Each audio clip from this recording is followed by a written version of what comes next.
श्रीमद् भागवत महापुराण अष्टम स्कंद पंचमा अध्याय। देवताओं का ब्रह्मा जी के पास जाना और ब्रह्माकृत भगवान की स्तुति।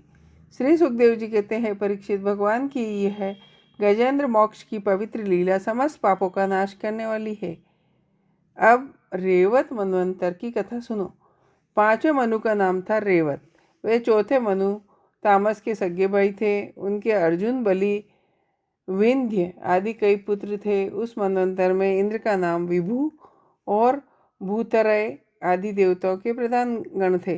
परीक्षित, उस समय हिरण्य रोमा, वेदशिरा, ऊर्ध्वबाहु आदि सप्तऋषि थे। उनमें शुभ्र ऋषि की पत्नी का नाम विकुंठा। उन्हीं के गर्भ से वैकुंठ नामक श्रेष्ठ देवता के साथ अपने अंश से स्वयं भगवान वैकुंठ नामक अवतार धारण किया। उन्होंने लक्ष्मी देवी की प्रार्थना से उन्हें प्रसन्न करने के लिए वैकुंठ धाम की रचना की।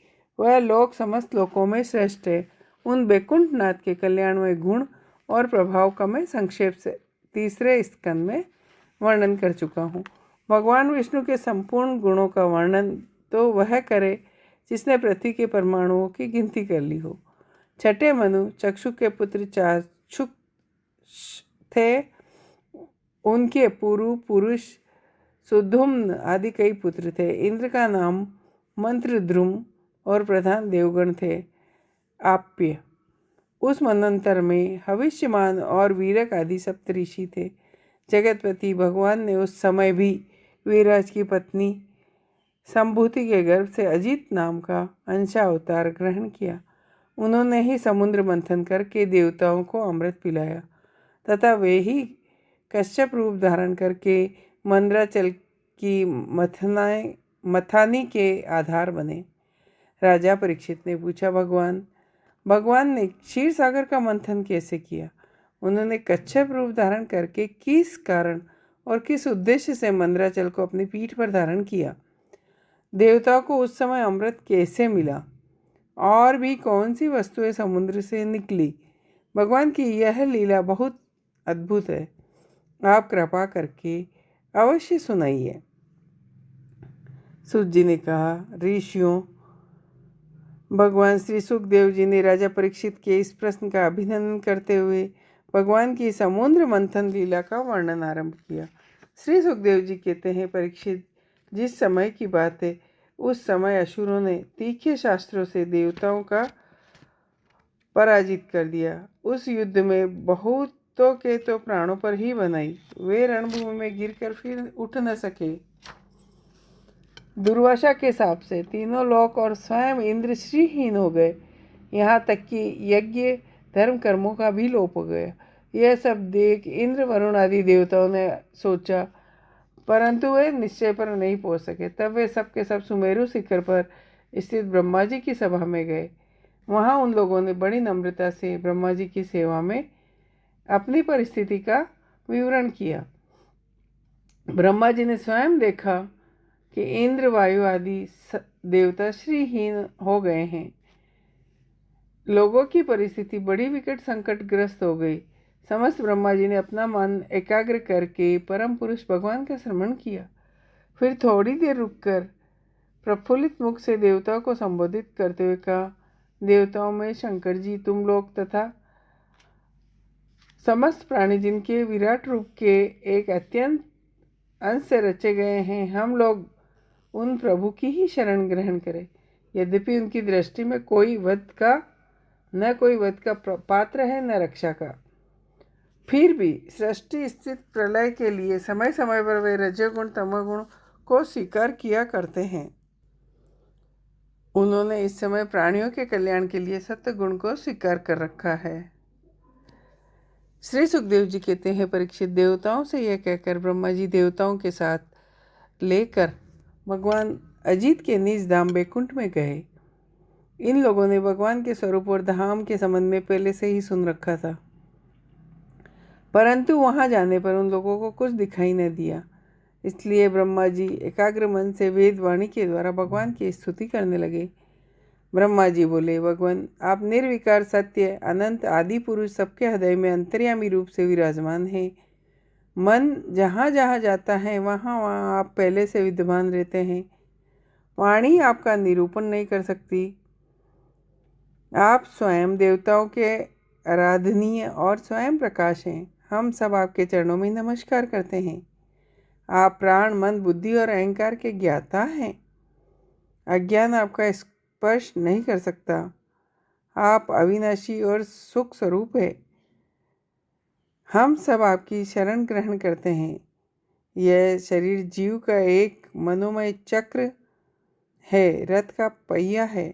10 इंद्रियां और 5 प्राण हैं। ये 15 इसके अरे हैं। रज, सत्व और तम ये 3 गुण इसकी नाभि है। पृथ्वी, जल, तेज, वायु, आकाश, मन, बुद्धि, अहंकार ये 8 इसमें पहिए का घेरा है। स्वयं माया इसका संचालन करती है और बिजली से भी अधिक शीघ्रगामी है। इस चक्र से दूरे स्वयं परमात्मा, वे ही एकमात्र सत्य है। हम उनकी शरण में हैं।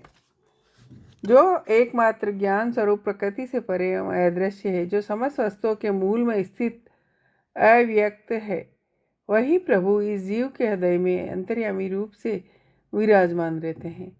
जिस माया से मोहित होकर जीव अपने वास्तविक लक्ष्य को भूल गया है, वह उन्हीं की है और कोई उसका पार नहीं पा सकता। परंतु सर्वशक्तिमान प्रभु अपनी उस माया तथा उसके गुणों को अपने वश में करके समस्त प्राणियों के हृदय में विचरण करते हैं।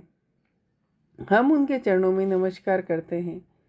यूँ तो हम देवता ऋषिगण भी उनके परम प्रिय सत्यमय शरीर से ही उत्पन्न हुए, फिर भी बाहर भीतर एक रस प्रकट वास्तविक स्वरूप को नहीं जान सकते। उन्हीं प्रभु के चरणों में हम नमस्कार करते हैं। वे परम स्वतंत्र, परम ऐश्वर्यशाली पुरुषोत्तम पर ब्रह्म हम पर प्रसन्न हो। श्रुतियाँ कहती है कि चंद्रमा उस प्रभु का मन है। ऐसे मन को स्वीकार करने वाले परम ऐश्वर्यशाली प्रभु हम पर प्रसन्न हो। अग्नि प्रभु का मुख है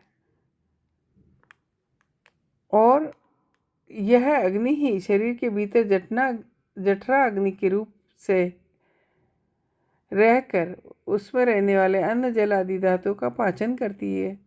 ऐसे परम ऐश्वर्यशाली प्रभु हम पर प्रसन्न हो, जिनके द्वारा जीव देवयान मार्ग से ब्रह्मलोक को प्राप्त होता है। ऐसे सूर्य जिनके नेत्र है, वे परम ऐश्वर्यशाली भगवान हम पर प्रसन्न हो। प्रभु के प्राण से ही चराचर का प्राण है। उन्हें बल देने वाला वायु प्रकट हुआ है, वह चक्रवर्ती सम्राट है। ऐसे परम ऐश्वर्यशाली भगवान हम पर प्रसन्न हो, जिनके कानों से दिशाएं, हृदय से इंद्रिय गोलक और नाभि से आकाश उत्पन्न हुआ हो।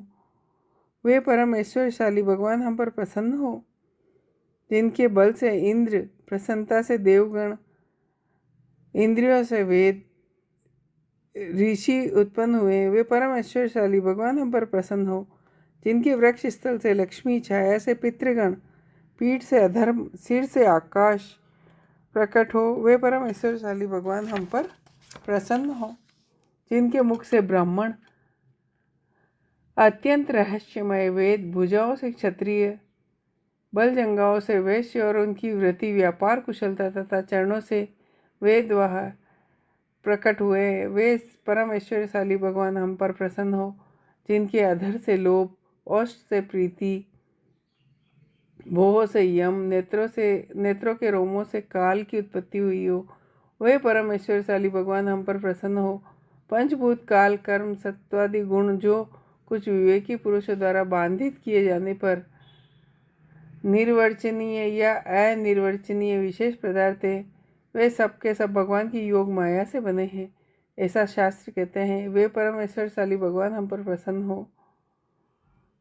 प्रभु, हम आपके शरणागत हैं और चाहते हैं कि मंद मुस्कान से युक्त आपका मुख कमल इन्हीं नेत्रों से देखें। आप कृपा करके हमें दर्शन कराइए। प्रभु, आप समय समय पर स्वयं ही अपनी इच्छा से अनेक रूप धारण करते हैं। आप सर्वशक्तिमान हैं, आपके लिए इसमें से कौन सी कठिनाई है। भगवान को समर्पित किया हुआ छोटे से छोटा कर्म बहस भी कभी विफल नहीं होता, क्योंकि भगवान जीव के परम हितैषी परम प्रियतम और आत्मा ही है। जैसे वृक्ष की जड़ को पानी से सींचना, उसकी बड़ी शाखाओं और छोटी डालियों को भी सींचना है, वैसे ही सर्वात्मा भगवान की आराधना संपूर्ण प्राणियों की और अपनी आराधना है, जो तीन काल और उससे परे भी एक रस स्थित है, जिनकी लीलाओं का रहस्य तर्क वितर्क के परे हैं, जो स्वयं गुणों से परे रहकर भी सब गुणों के स्वामी हैं तथा इस समय सत्य गुण में स्थित है। ऐसे आपको हम बारंबार नमस्कार करते हैं। इति श्रीमद्भागवत महापुराण परमहंसाय पंचमाध्याय। जय हो।